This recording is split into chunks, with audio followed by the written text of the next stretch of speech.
भोजपुरी में कोई समझा दे। चलिए ध्यान दे, ध्यान से समझिए, ठीक है। जंतुओं में नियंत्रण एवं समन्वय, ऐसे पहले पढ़ने से पादपों में समन्वय एवं नियंत्रण, पादपों में पढ़ चुकल बन से। अब जंतुओं में, पादप में कुछ हार्मोन्स लिखल है 5 गो शायद लिखल है। तो उसी तरह जंतुओं में नियंत्रण और समन्वय, जंतुओं का शरीर कैसे नियंत्रण होला, अपने के शरीर के नियंत्रण होला, क्या समन्वय क्या क्रिया करेला, जगह नियंत्रण ओम क्रिया करला, पूरा शरीर के अंग बाटे पूरा बनल क्या बाटे। और चाहता इंसान तो हैंग होता है, छोड़ता इंसान हैंग होता है। ये कौन, ये शरीर के अंग अंदर से उत्तेजित करता, कौन वैसा हार्मोन में जन बतावता है एकरा के कि हैंग कर, आँख पलकावे कौन मती देता, समझता। कुछ ऐसा क्रिया होला शरीर के अंदर, ओकरा अनैक्षिक क्रिया कर देला, वो ना चाहते हुए भी हो जाए। तो अगर चाहता रह तो आँख हमेशा खोल के रखे, फिर भी बंद हो जाए ना। कौन आँख के सामने अगर हैंग कर दे या फिर हवा लग जाए तो अचानक बंद करे पड़ जाए, आँख के सामने कुछ आ जाए तो बंद करे पड़ जाला। लेकिन मतलब वो अनैक्षिक क्रिया ना चाहते वाला भी हो जाए।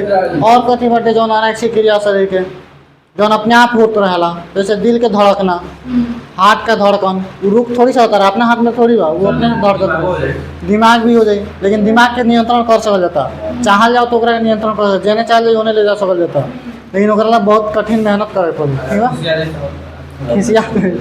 अब ध्यान दे, वही शरीर, वही बाकी सब शरीर के अंग के नियंत्रण होला, हार्मोन्स के कारण होला।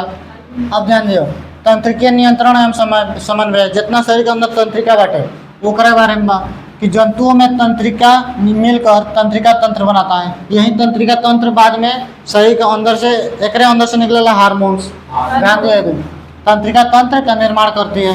रासायनिक नियंत्रण और समन्वय, शारीरिक क्रियाओं के नियंत्रण एवं समन्वय के लिए हार्मोन्स होता है, जो अंतःस्रावी ग्रंथियों से क्या होता है, स्रावित होता है, जो अंतःस्रावी ग्रंथियों से स्रावित होता है।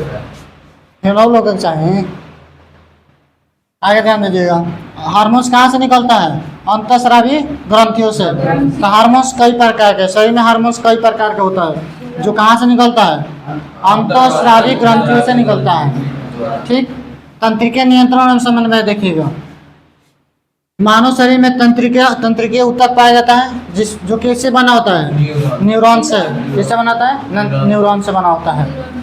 यह तंत्रिका तंत्र संवेदना उद्दीपन, संवेदना और उद्दीपन दोनों क्रियाओं, जैसे भूख लगना, प्यास लगना, तृष्णा, रोग, ये रोग लिखे हैं, रोग इत्यादि की प्रतिक्रिया के लिए अंगों को क्या करता है, प्रेरित करता है, यानी आगे बढ़ाता है। अब बताओ, तंत्रिका ऊतक का काम पूछा जाएगा तो ये क्या करता है, जैसे भूख लगेगा तो भूख को कैसे मेंटेन करता है, खाने पर बताता है, भूख को कौन बताता है, तो तंत्रिका तंत्र। अच्छा, प्यास लगेगा तो कौन बताएगा, तंत्रिका तंत्र। चाहे वो रोग हो जाए शरीर में, या फिर तृष्णा, गुस्सा, या फिर किसी प्रकार का द्वेष हो, सब कौन बताता है, तंत्रिका तंत्र। शरीर का अंग है तंत्रिका तंत्र। उच्च स्तरीय जंतुओं में, यानी जैसे कि मानव हो गया, जानवर हो गया, तंत्रिका तंत्र मस्तिष्क, मेरुरज्जु, यह स्पाइनल कॉर्ड है, मस्तिष्क, मेरुरज्जु तथा विभिन्न तंत्रिकाओं से बना होता है। पूछा जाएगा कि उच्च स्तरीय जंतुओं में तंत्रिका तंत्र किससे बना होता है, तो मस्तिष्क से, मेरुरज्जु से और अनेक तंत्रिकाओं से। इसका मतलब हुआ तंत्रिका तंत्र का काम है पूरे शरीर को नियंत्रण करना, तो इसमें दिमाग भी शामिल है, मेरुरज्जु जो पीठ के अंदर जो रहता है रीढ़ में वो वाला, और ये विभिन्न तंत्रिका जो शरीर के अंग के अंदर है, इस सब पूरा क्या करता है, तंत्रिका तंत्र बनता है मिलकर। अब क्या तंत्रिका कोशिका या न्यूरॉन, इसका फोटो बनाना है। न्यूरॉन में साइटोन होता है, यही साइटोन मैसेज को पूरे दिमाग तक पहुंचाता है, साइटोन दिमाग तक मैसेज पहुंचाता है। और इसमें कोशिका द्रव होता है, साइटोन में क्या होता है, कोशिका द्रव। और साइटोन में एक्सॉन नाम की पतली तंतु होती है, यही पतली पतली तंतु इस तरह होती है।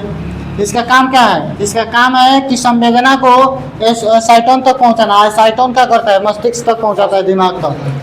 इसका मतलब हुआ साइटोन से, एक्सॉन से मैसेज आता है साइटोन तक, और साइटोन से कहाँ जाता है, मस्तिष्क तक। और याद रखना है, एक्सॉन में क्या होता है, कोशिका द्रव भरा होता है। एक्सॉन में क्या होता है, कोशिका द्रव भरा होता है, यही कोशिका द्रव संवेदनाओं को साइटोन तक पहुंचाता है। तो बताइए, एक्सॉन संवेदनाओं को कहाँ पहुंचाता है, साइटोन, और साइटोन से फिर कहाँ जाता है, मस्तिष्क। तभी मस्तिष्क पूरे शरीर को इजाजत देता है किस तरह कार्य करना है, प्रतिक्रिया करना है। समझ में